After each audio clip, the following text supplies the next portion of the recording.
खुदावंद के आनंद के लिए जोर से तारीफ करो, जोर से। इस वचन को सुनने के बाद आप सेम नहीं जा रहे वापिस। पहला नीति वचन में लिखा, जब परमेश्वर का आत्मा तुम पर उतरेगा तो वो अपने वचनों को तुम पर जाहिर करेगा। बहुत से लोग बाइबल को जब शरीर के अनुसार पढ़ने की कोशिश करते हैं और शरीर में पढ़ते हैं, उन्हें बाइबल समझ नहीं आती।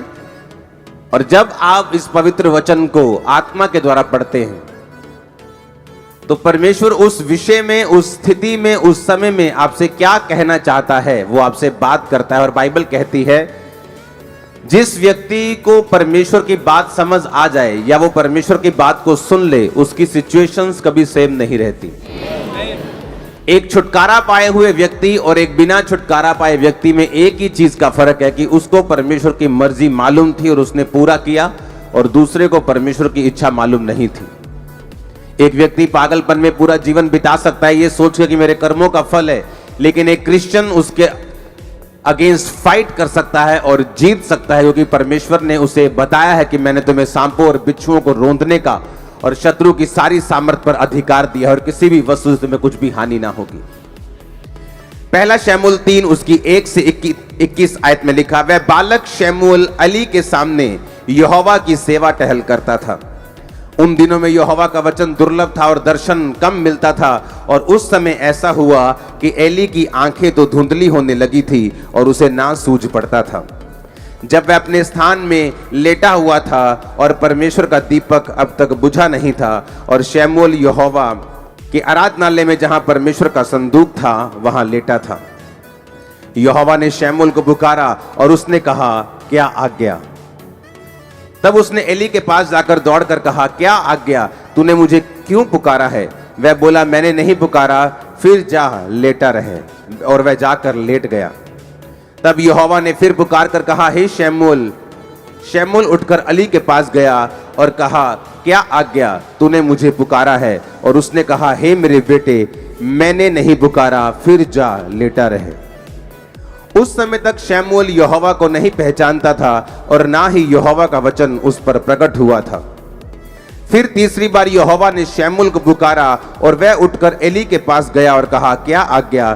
तूने मुझे क्यों पुकारा है? तब एली ने समझ लिया कि इस बालक को यहोवा ने पुकारा है। इसलिए एली ने शमूएल से कहा, जा लेटा रहे। यदि वह तुझे फिर पुकारे तो तू कहना, हे यहोवा कह, क्योंकि तेरा दास सुन रहा है। तब शमूएल अपने स्थान पर जाकर लेट गया। तब यहोवा आ खड़ा हुआ और पहले के समान पुकारा, शमूएल, शमूएल। शमूएल ने कहा, कह, क्योंकि तेरा दास सुन रहा है। यहोवा ने शमूएल से कहा, सुन, मैं इज़राइल में एक ऐसा काम करने पे हूं जिससे सब सुनने वालों पर बड़ा सन्नाटा छा जाएगा। अपनी हाथों को उठाकर, अपनी आंखों को बंद करके खुदावंद से बात करो, परमेश्वर, आज जो वचन मैं सुनने जा रहा हूं ये मेरी तरक्की का, मेरी आशीष का कारण हो। ये वही शमूएल है जिसको हन्ना ने परमेश्वर के भवन में दे दिया था। और बाइबल कहती है वो एली याजक के नीचे काम करता था और वो भवन के सारी सेवा में लगा रहता था। एक दिन यहोवा ने जब उसे पुकारा, हे शमूएल, हे शमूएल, बाइबल कहती जैसे ही उसने परमेश्वर की आवाज को सुना, क्योंकि उसने उससे पहले परमेश्वर की आवाज को कभी नहीं सुना था, और बाइबल कहती वो उठा और अपने जाके एली के पास, सेवक के पास जाकर बोला, क्या आज्ञा? आपने मुझे पुकारा है, बताइए क्या करूं? उसने कहा, मैंने नहीं पुकारा। उसने कहा, ठीक है, शायद गलती लग गई होगी। वो फिर जाकर लेटा और बाइबल कहती है फिर यहोवा ने पुकारा, हे शमूएल, हे शमूएल। उसने जाकर एली को कहा, तूने मुझे पुकारा है? उसने कहा, नहीं, मैंने नहीं पुकारा। जब तीसरी बार भी ऐसा हुआ और जब एली समझ गया कि परमेश्वर इसको आवाज लगा रहा है, और उसने कहा, शमूएल, अब जब परमेश्वर तुझे आवाज लगाए तो तू बोलना, हे यहोवा, क्या आज्ञा? तेरा दास सुन रहा है, तू बोल, तू क्या बोलना चाहता है? अब मैं आपसे एक क्वेश्चन करना चाहता हूं। अगर इस भीड़ में आप यहां बैठे हैं, आपकी मम्मी या आपके फादर या आपका ब्रदर वो पीछे बैठा है बिल्कुल, और अभी भी अगर वो आपको पीछे से आवाज लगाए, आप हजारों लोगों में से उसे पहचान लोगे, हाँ या ना? आपका नाम अगर अमित है और पीछे से आपकी मम्मी आवाज लगाए अमित बेटा, तो आप पीछे मुड़ के देखने लोगे मेरी मां ने आवाज लगाई है। लेकिन अगर आप एक स्ट्रेंजर, एक ऐसा व्यक्ति जिसकी आप आवाज नहीं पहचानते, बाइबल कहती है मेरी भेड़ें मेरी आवाज को पहचानती हैं। हाँ, अगर आपकी मम्मी पीछे से पुकारे बेटा तो आप सुन लोगे, लेकिन अगर कोई और पुकारे तो आपको लगेगा किसी और को आवाज लगाई जा रही, मेरे को नहीं, क्योंकि वो आवाज आपने सुनी नहीं, वो आपकी अपने की नहीं। यीशु मसीह ने कहा मेरी भेड़ें मेरी आवाज को पहचानती हैं और वो मेरे पीछे चलती हैं। अब यहां पर जब परमेश्वर ने शमूएल को आवाज लगाई तो बाइबल कहती है उसकी आवाज, परमेश्वर की आवाज एली याजक की आवाज से बिल्कुल मेल खाती थी और 100% मिलती थी। ऐसा नहीं हो सकता कि आपको कोई और आवाज लगाए और आप अपने पापा के पास चले जाएं। अगर आपके पापा की आवाज आपको नहीं आई, आप बाहर देखेंगे जाके घर के कि मुझे कौन आवाज लगा रहा है, क्योंकि वो आपने वो आवाज सुनी नहीं। लेकिन अगर वो आवाज आपकी मां ने या बाप ने या भाई ने लगाई है, आप डायरेक्ट उसके कमरे में जाके पूछोगे कि क्या बात है, आपने मुझे पुकार रहे थे, आप बुला रहे थे, बताइए क्या चक्कर है। लेकिन बाइबल यहां कहती है कि उसने यहोवा की आवाज को पहले कभी नहीं सुना था। बाइबल कहती है जैसे ही एली याजक उसको मिला और उसने कहा मैंने तुझे नहीं पुकारा, वो बड़ा हैरान हुआ, फिर वापस गया, लेटा। तीसरी बार जब परमेश्वर ने पुकारा तो फिर एली याजक की आवाज में ही पुकारा। परमेश्वर की जो वचन है उसमें एक एक बिंदु, अगर बाइबल में जहां पौलुस कहता है कि तुम दाखरस के मतवाले ना बनो परंतु पवित्र आत्मा से परिपूर्ण होते जाओ, अगर आप उसके बाद बाइबल देखेंगे तो वहां पे सेमीकोलन लगा है। ऐसा सेमीकोलन होता है, ना तो फुल स्टॉप लगा है ना कोमा लगा है। उसका मतलब होता है कि अभी सेंटेंस खत्म नहीं हुआ। आगे उसने लिखा अपने आप से भजन संहिता से बातें करते हुए, गैर भाषा में प्रार्थना करते हुए धन्यवाद। यानी अगर उसने ये कहा कि तुम पवित्र आत्मा से परिपूर्ण होते जाओ, तो सेमीकोलन का मतलब कैसे होना है। बाइबल इतनी गहरी है, इतनी वो गहरी है कि एक कोमे का, एक बिंदु का, एक फुल स्टॉप का भी पूरा उसमें कारण है। अगर बाइबल में वो जिक्र है, यहां पर बहुत बड़ा कारण था कि परमेश्वर ने शमूएल से जो बात की अपने सेवक की आवाज की मैचिंग में और पूरी तरह से अपने सेवक की आवाज के रूप में ही शमूएल से कहा हे शमूएल, हे शमूएल। बाइबल कहती है अगर इजराइलियों के छुटकारे के बीच में, उनके और परमेश्वर के बीच में कोई कनेक्शन था तो वो कनेक्शन मूसा का था। बाइबल कहती है मूसा के चले जाने के बाद अगर कोई कनेक्शन उनका और परमेश्वर के बीच का था तो वो यहोशू था, वो जीसस क्राइस्ट थे, वो पतरस था, वो पौलुस था। बाइबल कहती है कि परमेश्वर ने जानबूझ के जब शमूएल को आवाज लगाई तो उसने जानबूझ के एली की आवाज में उसको आवाज लगाई। बाइबल कहती है कलीसिया का काम जो है सिर्फ चर्च में आके बरकत को पाना नहीं है। बरकत आपको मिल जाती है जिस दिन आप यीशु मसीह को ग्रहण करते हैं अपने उद्धारकर्ता के रूप में। लेकिन जब आप चर्च में लगाए जाते हैं, रोपे जाते हैं, बोए जाते हैं ताकि आप ग्रो कर सकें, आपका मकसद, एक पेड़ को लगाने का मकसद सिर्फ उसको ग्रो करना नहीं होता, बल्कि उस पेड़ का काम होता है फल देना, उस पेड़ का काम होता है छाया देना। बाइबल कहती है जब परमेश्वर आपको चुनते हैं और अपने भवन में लगाते हैं, जो लोग एक से ज्यादा सेवकाइयों में लगे हुए हैं वो किसी काम के नहीं, मैं आपको गारंटी दे सकता हूं। एक ऐसी मेजर सेवकाई होनी चाहिए जहां से आप परमेश्वर की आवाज को ले पाते हैं, जिसको आप रियली फॉलो करते हैं। अगर आप ज्यादा सेवकाइयों को फॉलो करते हैं आप कहीं नहीं पहुंचते। लेकिन बाइबल कहती है अगर आप एक आवाज को सुनते हैं और फॉलो करते हैं तो परमेश्वर आपको उस दिशा में लेके जाते हैं जो दिशा आपके लिए परमेश्वर ने चुनी है। अगर परमेश्वर ने शमूएल को भविष्यद्वक्ता के रूप में चुना तो परमेश्वर ने जो स्टार्टिंग की वो एली की आवाज के रूप में उसको पुकारा और फिर उसको प्रोफेटिक मिनिस्ट्री में परमेश्वर लेके गया। अब मैं आपको यह बात बताना चाहता हूं, क्यों परमेश्वर ने उसको एली की आवाज में पुकारा? जैसे आपका जन्म हुआ मसीह में और आप कलीसिया में लगाए गए, बाइबल कहती है, पौलुस ने कहा वो कलीसिया जिसने उसकी 2 बार सहायता की लेने और देने में और दानों और सहायता में, और बाइबल कहती है उसने कहा परमेश्वर तुम्हारी हर घटी को महिमा सहित मसीह यीशु में पूरा करेगा। यानी परमेश्वर की आवाज ये थी कि तुमने जब मिशनरी कामों में मेरा साथ दिया इसलिए मैं तुमको ब्लेस करूंगा। यही काम कलीसिया का था। कलीसिया ने गलती की, सबसे पहली गलती कलीसिया की थी जब यीशु मसीह जी उठे, और जी उठने के बाद जब वो स्वर्ग चले गए 40 दिन प्रचार करने के बाद 41वें दिन हजारों लोगों के बीच में वो स्वर्ग में गए, और बाइबल कहती है उसी तरह वो हमको लेने भी आने वाले, हमें तैयार रहना है।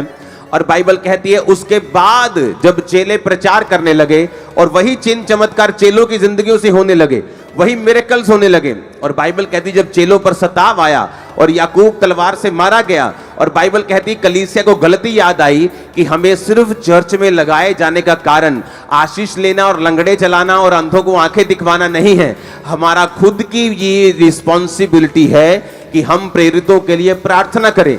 और बाइबल कहती जब पतरस को भी उन्होंने मारने के लिए पकड़ा और कलीसिया लॉ लगाकर, यानी पूरी तरह से एकजुट होकर और पूरी तरह से बिना डिस्ट्रैक्शन के, कोई 1 घंटे वाली वो 1.5 घंटे वाली प्रार्थना नहीं थी, लॉ लगाकर, मतलब लगातार वो बैठ चुके थे कि परमेश्वर से, जिस तरह लोग धरना लगा के बैठ जाते हैं कि जब तक सरकार हमारी बात नहीं सुनेगी हम उठेंगे नहीं, और जब सरकार देखती है कि धरना असली वाला ये उठेंगे नहीं तो अब आपकी बात वो सुनती, लेकिन जब उसको मालूम होता है कि ये धरना बहुत लंबा नहीं चलने वाला, वो बात को मानती नहीं। उसी तरह से परमेश्वर को मालूम है कि ये व्यक्ति जब प्रार्थना में बैठ चुके हैं, लॉ लगाकर वो प्रार्थना कर रहे हैं, और बाइबल कहती परमेश्वर ने अपने स्वर्गदूतों को रिलीज किया।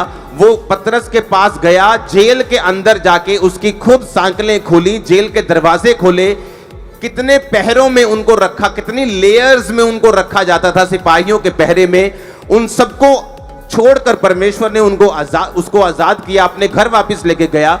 और फिर कलीसिया को समझ आई कि हमारा काम सिर्फ बरकत लेना ही नहीं, हमारा काम उस विजन, उस मिशन के लिए प्रार्थना करना भी है जो परमेश्वर ने दासों को दिया है। और जब लोग अपने सेवकों के लिए प्रार्थना करने लगे, जब लोग बोने लगे, जब लोग उस सेवकाई में हिस्सा डालने लगे और जब खुद लोग सेवा करने लगे, बाइबल कहती वो कलीसिया गिनती में दिन प्रतिदिन बढ़ती गई। बाइबल कहती वो कलीसिया ग्रेस में बढ़ती गई। कोई भी दरिद्र नहीं था, कोई गरीब नहीं था, कोई भी वांटेड, की हर किसी के पास जैसे वांट रहती, कमी रहती कि मेरे पास ये चीज की कमी, बाइबल कहती उस कलीसिया के पास किसी चीज की कमी नहीं थी। वो कलीसिया गिनती में बढ़ती गई और एक ऐसा समय आया जब लोग डरने लगे, उनकी गिनती इतनी बड़ी हुई। बाइबल कहती है वो उस काम कैसे पूरे हुए, प्रेरितों ने जो काम किया अपनी तरफ से परफेक्ट किया, कोई कमी नहीं छोड़ी। कलीसिया ने भी अपनी तरफ से कोई कमी नहीं छोड़ी।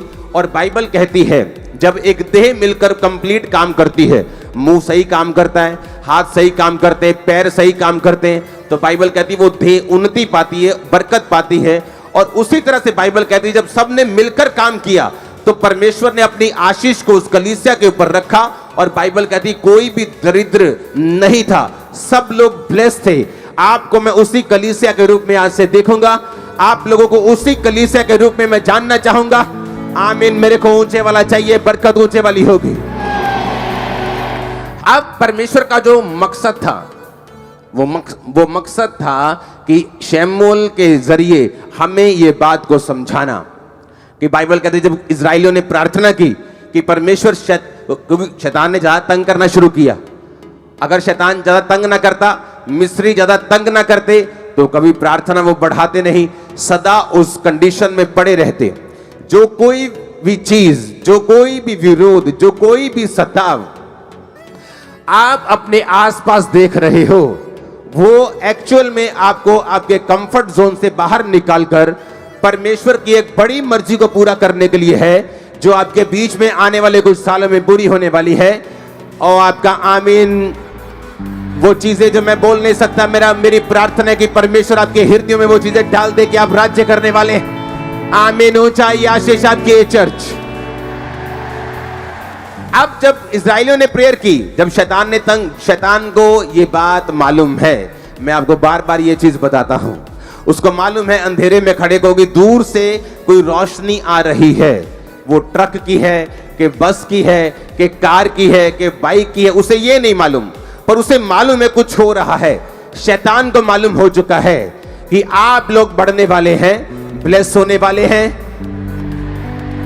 और इसीलिए बाइबल कहती है जब राजा को डर पैदा हो गया कि ये लोग इतने सामर्थ में बढ़ गए हैं, तो बाइबल कहती वो उन्हें दुख देने लगे, उन्हें धमकियां देने लगे।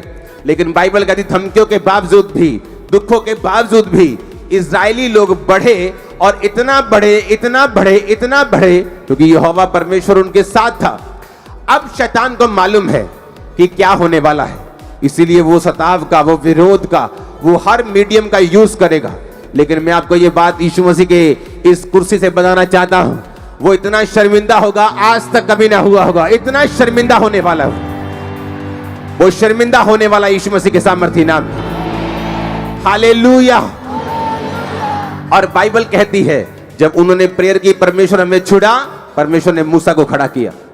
जब उन्होंने प्रार्थना की परमेश्वर हमें बचा, उन्होंने यहोशू को खड़ा किया। जब उन्होंने प्रार्थना की परमेश्वर हमें इन फिलिस्तियों के हाथ से छुड़ा, तो बाइबल कहती है उसने सैमसन को पैदा किया। जब उसने फिर प्रार्थना की परमेश्वर मुझे छुड़ा, तो उन्होंने गिदोन को पैदा किया। जब भी परमेश्वर ने अपने लोगों को ब्लेस करना चाहा है, परमेश्वर ने अपने लोगों को खड़ा किया है। और बाइबल कहती है कि वही लोगों की आवाज की सिमिलैरिटी में, सेम उस आवाज में परमेश्वर इसलिए बात करता है ताकि वो आपको दिखा सके, समझा सके कि ये वो जन है जिसको तूने फॉलो करना है। पौलुस कहता है तुम मुझे फॉलो करो जिस तरह मैं क्राइस्ट को फॉलो करता हूं। यानी मैं परमेश्वर से दर्शन को लूंगा, तुम्हें वो दर्शन को बताऊंगा, और अगर तुम उस दर्शन के अनुसार चलोगे, तुम और तुम्हारा घराना कभी भी सेम ना रहोगे, ना तुम्हारा फाइनेंस, तुम्हारी बॉडी, तुम्हारी सेहत, तुम्हारे बच्चे। आमीन हो चाहिए, बरकत आपकी है चर्च। हालेलुया। जब परमेश्वर के दास शमूएल ने रिकॉग्नाइज कर लिया कि परमेश्वर की आवाज जो थी वो शमूएल के, वो उसके जो स्पिरिचुअल फादर एली के रूप में परमेश्वर ने दी, और जब उसने समझाया और उसने डायरेक्ट किया, क्योंकि जो परमेश्वर के दास हैं, जब आप उनका पीछा करते हैं तो वो इसलिए पीछा नहीं करवाते कि वो अपना पीछा करवा सके। वो भी यही बोलते हैं कि तुम यहोवा की बात को सुनो, तुम्हारी हेल्प करते हैं। एली ने हेल्प की, उसको समझ नहीं आ रही थी क्या हो रहा है। एली ने कहा अब अगर तुझे आवाज आए तो कहना क्या आज्ञा, बोल, तेरा दास सुन रहा है। और बाइबल कहती है परमेश्वर ने फिर उससे बात करनी शुरू की इजराइल के बारे में, आने वाली घटनाओं के बारे में, कि वो दोनों होपनी और पिनहास नामक दोनों जो याजक जो कुकर्म करते थे और व्यभिचार करते थे और गलत भेंटों का प्रयोग करते थे गलत रीति से, कि वो मारे जाएंगे। और परमेश्वर ने शमूएल की सेवकाई को शुरू किया। शुरू होने से पहले उसने एली का पीछा किया। शुरू होने से पहले वो परमेश्वर के भवन में लगा रहा, परमेश्वर के भवन की सेवा करता रहा। आज लोगों को यह नहीं मालूम कि एक स्पिरिचुअल मेंटर की कीमत क्या है, स्पिरिचुअल फादर की कीमत क्या है। जिस तरह शरीर में लोग व्यभिचारी हैं, आत्मा में भी लोग व्यभिचारी हैं। 10-10, 5-5 मिनिस्ट्रीज को फॉलो करते हैं, कभी मालूम नहीं होता हमें क्या करना है, कभी कहीं नहीं पहुंचते कि मुझे किस दिशा में जाना है, क्योंकि उनकी आवाजें जो हैं वो मल्टीपल हैं। उन्हें ये नहीं पता कि मुझे कौन सी आवाज को फॉलो करना है, इसीलिए वो वहां नहीं पहुंच पाते जहां परमेश्वर उनको लेके जाना चाहता है। अब परमेश्वर ने अपनी आवाज में, जब एली की आवाज में उसको आवाज लगाई, तो परमेश्वर ने ये बता दिया कि तुझे मैंने, तेरे स्पिरिचुअल फादर अपने दास की आवाज में इसलिए आवाज लगाई है ताकि ये मैसेज दुनिया तक पहुंच सके कि अगर परमेश्वर तुम्हें छुड़ाना चाहता है, वो तुम्हें अच्छी संगति देगा, वो तुम्हें जीवित चर्च देगा, वो तुम्हें अच्छे दास देगा। तुम दुनिया में जहां भी मुझे सुन रहे हो, जहां भी तुम जिस चर्च में जाते हो, वो जीवित चर्च होनी चाहिए, जीवित वचन होना चाहिए, हर एक चीज वहां होनी चाहिए। मिरेकल्स होने चाहिए, वचन की गहराई होनी चाहिए, पैसों की लूटपाट नहीं होनी चाहिए। बाइबल कहती है जब आप इन वचनों को सुनकर परमेश्वर की आवाज को समझना शुरू कर देते हैं, तो वो आपकी बुलाहट में आपको एंटर करवाना शुरू करता है। जिसके लिए उसने आपको अपने पास बुलाया, जिस काम के लिए परमेश्वर ने आपको चुना, वो एक प्रॉफिट हो सकता है, वो एक सेवक के रूप में हो सकता है, एक डॉक्टर के रूप में हो सकता है, एक नर्स के रूप में हो सकता है, एक बिजनेसमैन के रूप में हो सकता है। हर एक व्यक्ति की कॉलिंग अलग अलग है। वो कॉलिंग परमेश्वर आप तक पहुंचाता है जब आप भवन में लगाए जाकर इन सब अपनी ड्यूटीज को पूरा करते हैं। अगर आप प्रार्थना कर सकते हैं, आप प्रार्थना करते हैं। अगर आप बीज बोना जानते हैं, आप बीज बोते हैं। अगर आप कुछ भी करना जानते हैं, आप कोई भी वरदान आपके पास है, गिफ्ट आपके पास है, आप उसे परमेश्वर के भवन के लिए, आप उसे सेवकाई के लिए यूज करते हैं। और इसी काम के लिए परमेश्वर ने आपको अपने पास बुलाया। उसने सिर्फ ऐसी कलीसिया बनने के लिए आपको नहीं बुलाया कि आप आए, आमीन आमीन करें, अपनी हीलिंग ले, ब्लेसिंग ले, अपनी साल्वेशन ले और यहां से चले जाएं। बाइबल कहती है आप ब्लेस्ड हैं दूसरों को ब्लेस करने के लिए, डिलीवर हैं दूसरों को डिलीवर करने के लिए, आप चंगे हैं दूसरों को चंगा करने के लिए, आप बचाए जा चुके हैं दूसरों को बचाने के लिए। ओ आमीन, ऊंचा चाहिए, ये बरकत आपकी है। आज के बाद अब जब यहां से जाएं, आप दूसरों को बचाने वाले बने, दूसरों को हील करने वाले बने, दूसरों को डिलीवर करने वाले बने, दूसरों को आजाद करने वाले बने, अपने परिवार को बचाने वाले बने। आमीन, ऊंचा, पवित्र आत्मा पे उतरे यीशु मसीह के नाम में। हालेलुया। और ये परमेश्वर का प्लान था, इसलिए उसने गलती नहीं की। इस दुनिया में 800 करोड़ लोग हो चुके हैं। 800 करोड़ में कम से कम आप लगा लो 780 करोड़ लोगों की आवाज एक दूसरे से नहीं मिलती होगी। हाँ, कुछ की थोड़ी बहुत मिलती है, लेकिन एग्जैक्ट नहीं। लेकिन बाइबल कहती परमेश्वर ने एली के आवाज, एग्जैक्ट आवाज में ही उसको आवाज लगाई। वो आपको एक मैसेज देना चाहता है कि परमेश्वर का मुंह नहीं है, मेरा मुंह उसका मुंह है, आपके हाथ उसके हाथ हैं। आप मेरी बात ध्यान से समझेंगे तो जरूर ब्लेस होंगे। आज मैंने कहा उसका मुंह नहीं है, मेरा मुंह उसका मुंह है, आपके हाथ उसके हाथ हैं। वो जितने समर्पित हैं उतना वो काम कर लेगा, और जितना वो काम करेगा उतना वो आपको ब्लेस करेगा। आमीन। जिन व्यक्तियों का शरीर परमेश्वर के लिए समर्पित है, पवित्र आत्मा उनसे गैर भाषाओं के जरिए दूसरे लोगों के लिए, दूसरे देशों के लिए, जिनको आप जानते तक नहीं, उनके लिए वो प्रार्थना करवाता है आपके अंदर से। जो पवित्र आत्मा के साथ समर्पित हृदय के साथ चलते हैं, आप गैर भाषा में प्रार्थना करते हैं, आप नहीं जानते आप किन के लिए प्रार्थना कर रहे हैं। अपने लिए प्रार्थना कर रहे हैं कि दूसरे के लिए कर रहे हैं कि सेवक के लिए कर रहे हैं। और इसलिए पौलुस ने कहा था जब मैं गैर भाषा में प्रार्थना करूंगा तो मैं आत्मा से भी करूंगा और बुद्धि से भी करूंगा। बुद्धि से यानी कि मैं प्रेयर पॉइंट्स के साथ भी करूंगा, लिखकर प्रार्थना भी करूंगा और आत्मा के साथ प्रार्थना भी करूंगा।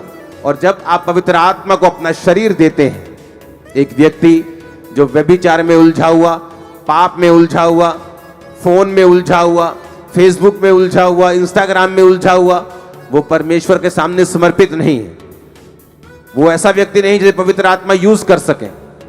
वो आशीषित हो सकता है, ब्लेस्ड हो सकता है स्वर्ग भी चला जाए अगर कोई मेजर पाप उसकी लाइफ में नहीं है। लेकिन क्या वो इस्तेमाल हो रहा है खुदावंद के लिए? क्या वो यूज हो रहा है? अगर आप यूज होना शुरू होंगे, इस्तेमाल होना शुरू होंगे, वो चाहे थोड़ी स्टार्टिंग क्यों ना हो, शुरुआत थोड़ी क्यों ना हो, वो आपकी जनरेशंस को चुन लेगा, आपके पोतों तक को चुन लेगा। सारा पैटर्न चेंज हो जाएगा, सब कुछ बदल जाएगा। दो गाड़ियों के ट्रैक जब चलते हैं साथ साथ, एक लुधियाना तक जाता है और एक मुंबई तक जाता है, लेकिन अभी दोनों साथ साथ चल रहे हैं। अगर आप ट्रैक चेंज करेंगे तो ज्यादा फर्क नहीं लगता, ये भी इधर जा रहा है और ये भी इधर जा रहा है। लेकिन एक समय आता है जब वो ट्रैक अलग हो जाता है, आगे बढ़ जाता है, अलग ही हो जाता है। इसी तरह से कलीसिया में बैठे हुए लोग हैं, एक सेवा करने वाला, एक बिना सेवा वाला, दोनों सेम ट्रैक पे लग सकते हैं, दोनों बराबर लग सकते हैं, लेकिन उनका फ्यूचर बराबर नहीं है। सेवा करने वालों का फ्यूचर बराबर नहीं है। वो दूसरों से कहीं अधिक आशीषित होंगे, दूसरों से कहीं अधिक आगे होंगे। आमीन। ऊंचा, ये बरकत आपकी है। हालेलुया। ये इत्तेफाक नहीं था कि परमेश्वर उसे एली की आवाज में ही आवाज लगाए। अगर परमेश्वर थोड़ी सी भारी आवाज निकालता शमूएल, तो उसको मालूम होता कि परमेश्वर की ये किसी की आवाज लग रही, स्वर्गदूत की आवाज लग रही, ये किसी और की आवाज लग रही, ये बड़ी हेवनली आवाज लग रही, पर कहीं परमेश्वर तो नहीं है। तो वो बोल सकता कि तू कौन है, मेरे को आवाज क्यों आ रही है, तू क्या है।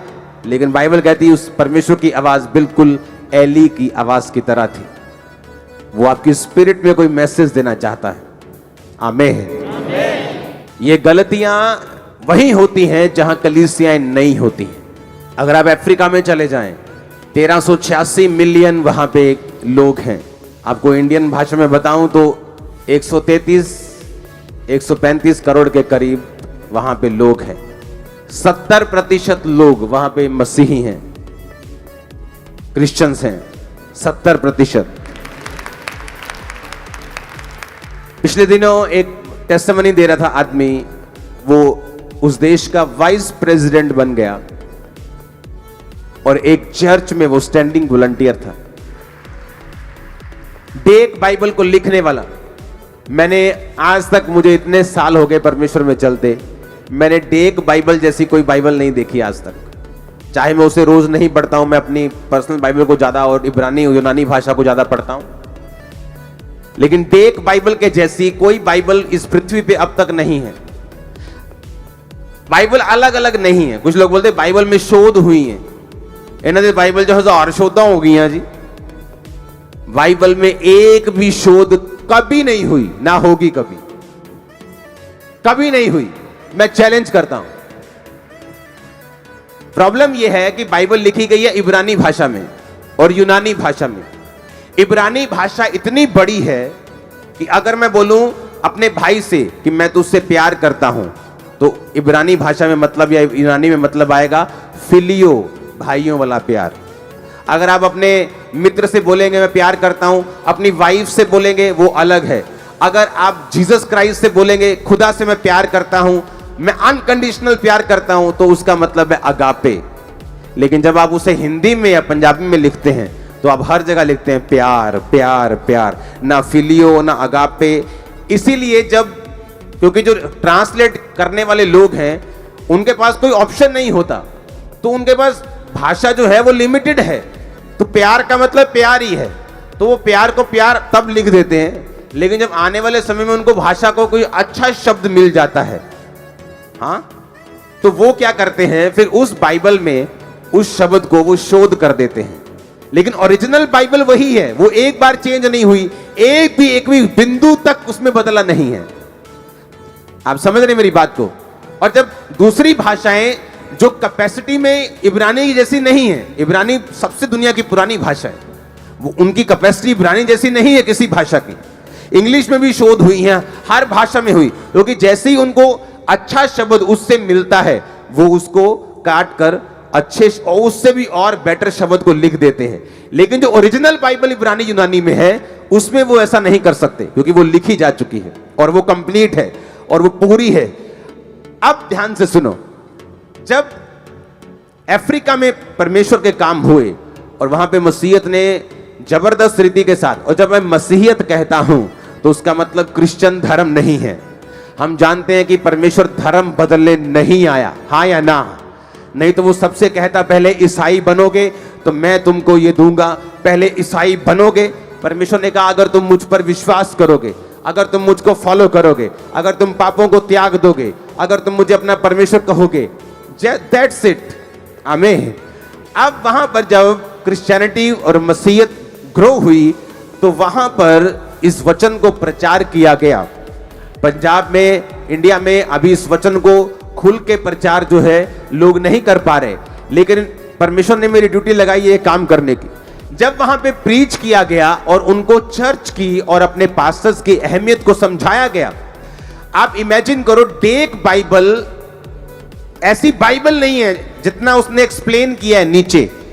जब वो लिखी गई, वो व्यक्ति जिस चर्च का मेंबर था, एक मेंबर ने वो बाइबल लिखी है और उस पास्टर से प्रार्थना करवाने के लिए गया कि मैंने ये बाइबल लिखी है, मुझ पे प्रार्थना कर दीजिए।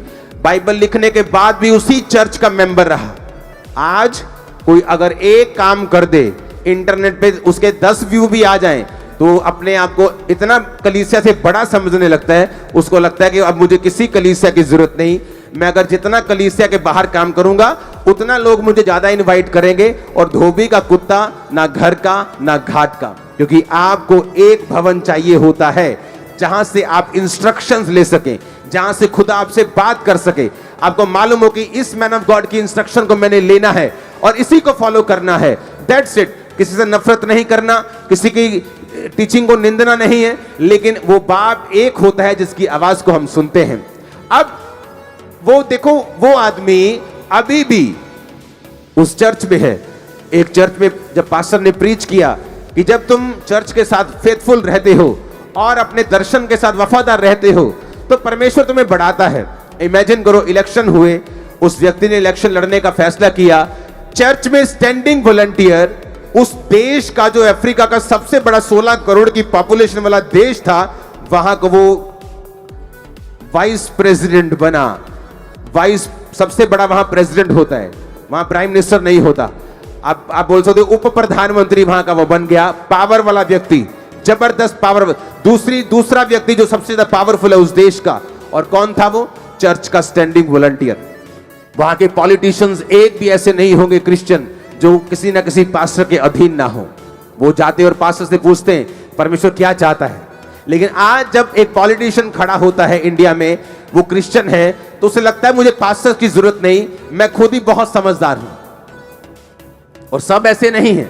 अब ट्रेंड चेंज हो रहा है पंजाब में भी। आमीन। अब आपको अलर्ट रहना है, आपको यह बात समझनी है कि पास्टर का काम सुसमाचार देना नहीं, उसका काम आपको तैयार करना है, उसका काम प्रीच करना है, और आपका काम है सुसमाचार देना इंडिविजुअल लोगों को, जाना, घर घर जाकर बताना। बाइबल कहती है जितना विरोध होगा, जितना आप यीशु मसीह के काम को करेंगे, उतनी ही बरकत और उतनी ही ग्रेस जो है वो आपकी लाइफ के ऊपर आएगी। और तभी मालूम होता है कि आप एक सच्चे क्रिश्चियन हैं कि नहीं, कि आप एक डरपोक क्रिश्चियन हैं, या आप पीछे हटने वाले क्रिश्चियन हैं, या आप सिर्फ आशीषों को ढूंढने वाले क्रिश्चियन हैं, कि आप सचमुच परमेश्वर से प्यार करने वाले क्रिश्चियन हैं। बाइबल कहती है स्तिफनुस ने डरा नहीं, घबराया नहीं, और वो लोगों को प्रीच करता हुआ परमेश्वर के पास गया। वो टाइम आ चुका है पंजाब में या इंडिया में आपको प्रीच करना है कि यीशु मसीह धर्म जात को बदलने नहीं आया, और क्या है परमेश्वर का सुसमाचार, वो आप लोगों को बताना है। खुदाबंद आपके साथ होगा, आपके पांव में पांव डालेगा, आपके मुंह में उसका वचन होगा, और आपके हाथों में उसके हाथ होंगे। ओ आमीन। ऊंचा चाहिए चर्च मेरे को। आपके बच्चों के ऊपर भी पवित्र आत्मा उतरने वाला यीशु मसीह के सामर्थ्य नाम। आमीन। अब आपको इस दर्शन में अब सिर्फ एक हाथ से नहीं, दोनों हाथों से रहना है। एक आंख से नहीं, दोनों आंखों से रहना है, कंप्लीट रहना है और खड़े रहना है। लाइफ सेम नहीं होने वाली, लाइफ सेम नहीं होने वाली चर्च। Hallelujah, hallelujah. अगर आज आप अफ्रीका में देखेंगे तो वहां पर आपको डॉक्टर्स क्रिश्चियन मिलेंगे, वहां पर आपको बहुत से लोग जो हैं वो मसीही मिलेंगे, पॉलिटिशियंस मसीही मिलेंगे। क्योंकि जब पॉलिटिक्स का जिक्र होता है तो लोगों के दिमाग में यही होता है कि घपलेबाजी, गालियां, धरने, दंगे। लेकिन जो पॉलिटिक्स है वो एक्चुअल में ऐसी नहीं है। अगर आपको पॉलिटिक्स देखनी है, विदेशों में जाके देखो। ऐसे देश जो सिर्फ लोगों की बात करते हैं, लोगों के मुद्दों को उठाते हैं। अगर आज आप मसीही हैं और आपका कोई भी मुद्दा नहीं उठाया जा रहा, इसका मतलब आपके लोग वहां नहीं हैं जहां वो मुद्दे को उठा सके। हालेलुया। आपको ये बात ध्यान में रखनी है, आपको ये समझना है, और आपको दिमाग में रखना है कि आने वाले समय में फिर आपने क्या करना है। जब आपकी आवाज को कोई ना समझे और आपकी आवाज को कोई उठने ना दे, तो आपको फैसला लेना है। आमीन। आने वाले समय में आप एक आवाज बन के खड़े होने वाले हो। खुदा को आप पर प्राउड होगा, मैं आपको बता रहा हूं। आमीन। अपने हाथों को उठाओ। Thank you Jesus.